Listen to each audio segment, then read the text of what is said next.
Hey everybody, it's Erica from the Thyroid Diaries. I'm the Tuesday vlogger. For this week, we're talking about Invisible Illness Week. So we're just answering a list of questions about our illness and pretty much giving people insight on our day-to-day lives. I have changed my camera, so I hope that this works out because last week, or the week before, my video had black bars on the side, so I was hoping that it is different. So, we'll see.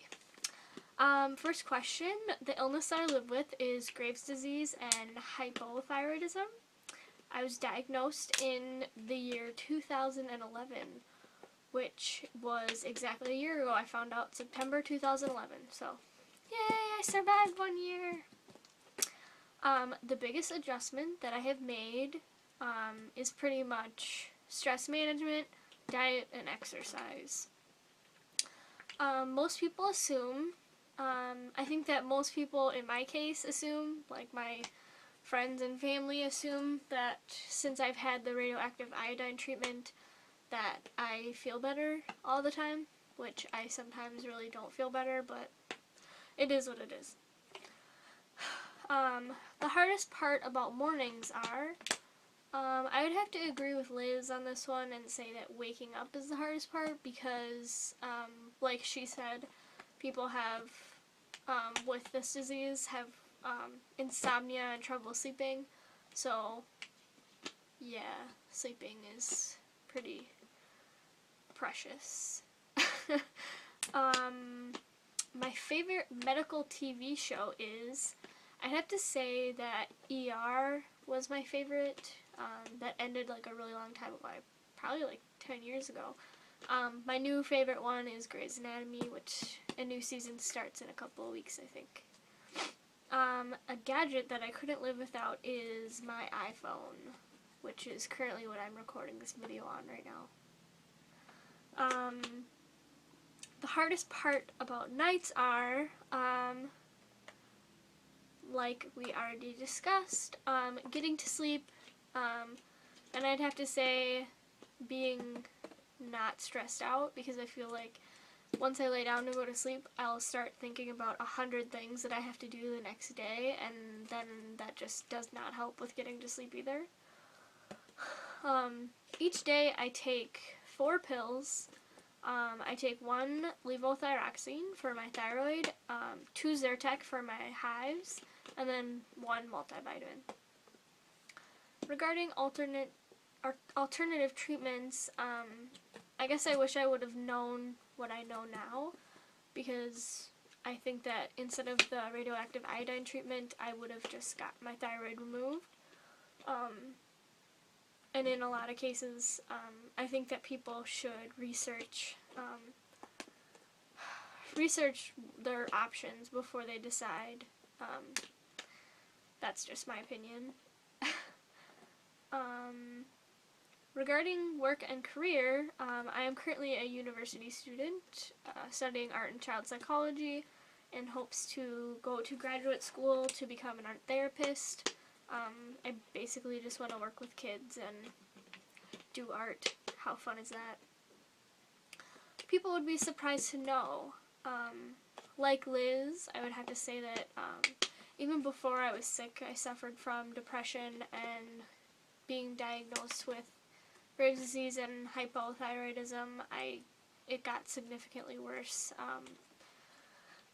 And I would express to people that when they're feeling like that, don't do what I did and just ignore it. I would definitely tell a healthcare professional to get you either your medication checked to make sure that it's the right level, or to see if you need any anti-anxiety medication or any, antidepressants or anything like that.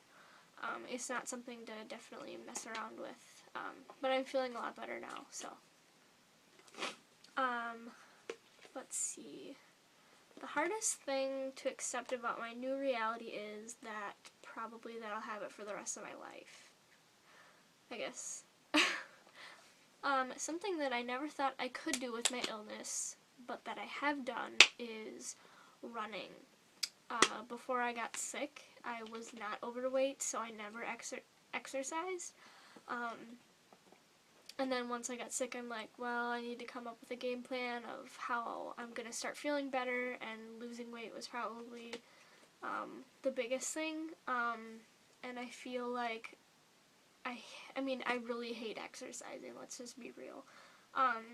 And so yeah, I have worked up to running. I started by walking and then jogging and then running, and I'm not the best runner. Having Graves' disease, you get really bad joint pain, so I basically just alternate with my exercising. And the best advice that I've ever gotten in regards to having Graves' disease is just keep moving. Do little things that can help you burn calories. Like if I go to the store, I'll park all the way in the back of the parking lot and walk to the door, because, I mean, even if you burn 1 calorie more than not parking wherever, you know what I mean. It's just the little things that, help. So, something I really miss doing since I was diagnosed is, I would also say eating whatever I want. I just logged on to Pinterest earlier today, and the newest thing on my newsfeed was a recipe for potato chip brownies. Just take a second to imagine that. I, for a split second, thought that it would be a good idea to make those, and then I'm like, no, that would not be a good idea. It was really hard to give up pop and junk food.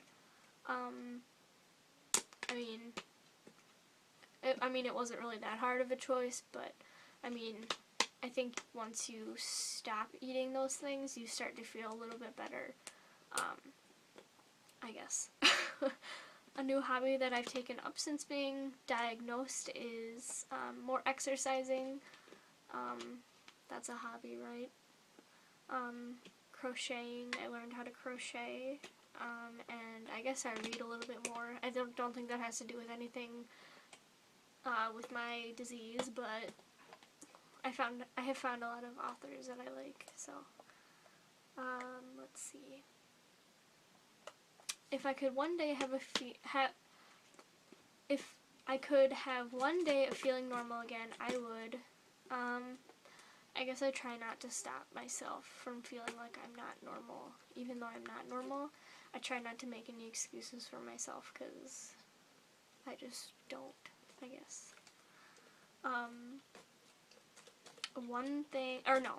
My illness has taught me, this is really cliche, but I'd have to say to seize the day. I mean, I know there's so many struggles that people go through, so just take it one day at a time and do the best that you can and do what you gotta do.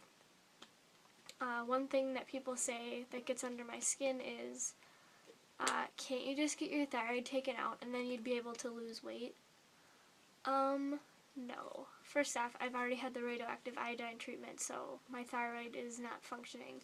So even if I had my thyroid taken out, I still wouldn't have a metabolism. So, I mean, I'd obviously be taking a thyroid supplement, but it wouldn't be the same as having a normal metabolism. So, the answer is no. But I love it when people encourage me that I'm on the right track. I mean, especially with school, I've struggled with school a lot, and I think it just makes me feel better that just, doing the best you can is all that you can do. My favorite motto, quote, or scripture that gets me through tough time would be kind, for everyone that you meet is fighting a hard battle, which I think is definitely true, and people forget that a lot of times. When someone is diagnosed, I would like to tell them, I would say take it one step at a time, because when I was diagnosed, before I had hypothyroidism, I had hyperthyroidism, and it's kind of an emotional ride. Like, you don't really know the ups and downs and what it's going to be like, and I remember when the doctor told me what was going on, I was like, hysterically crying. I was the biggest hot mess and like shaking and you know, you're not alone is basically, you know, what I'm trying to say. Something that has surprised me about living with this illness is it's more common than I thought. I have a distant cousin that I talked to on Facebook and found out that she has hypothyroidism. And I was like, oh, well, that's probably where I got it from. It's probably genetic, you know, whatever. The nicest thing that someone did for me when I wasn't feeling well, I am very close with my parents and my 2 older brothers, and we are actually, I mean, we like to think that we're like the funniest people on this planet. So anything to make me laugh really made me laugh too, so that was good. I think it's good to surround yourself with good people. The fact that you read this list makes me feel happy, I guess. I think it's just a cool thing to be there for other people who are going through the same thing. So, hope you enjoyed my list, everybody. Bye!